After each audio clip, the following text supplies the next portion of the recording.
शिवसेना पक्ष नाव व चिन्हाबाबतची सुनावणी पुन्हा लांबणीवर पडली आहे।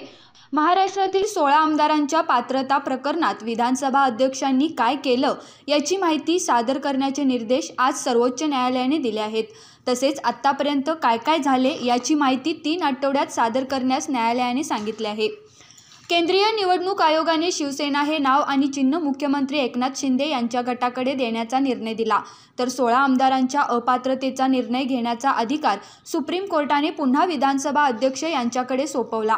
हा निर्णय घेण्यासाठी सुप्रीम कोर्टाने विधानसभा अध्यक्ष यांना 3 महिन्यांची मुदत दिली होती, परंतु विहित कालावधीत हा निर्णय न घेतल्याने सुप्रीम कोर्टाने विधानसभा अध्यक्ष यांच्या कामकाजावर नाराजी व्यक्त केली आहे। विधानसभा अध्यक्षांनी आतापर्यंत या निर्णयावर अंतिम निर्णय घेतलेला नाही।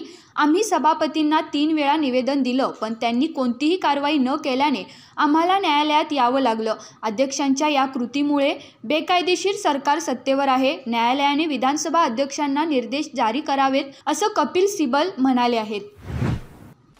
अशाच ताज्या आणि महत्त्वाच्या घडामोडी पाहण्यासाठी तारा न्यूजला लाईक करा, सबस्क्राईब करा आणि बेल आयकॉनला क्लिक करा।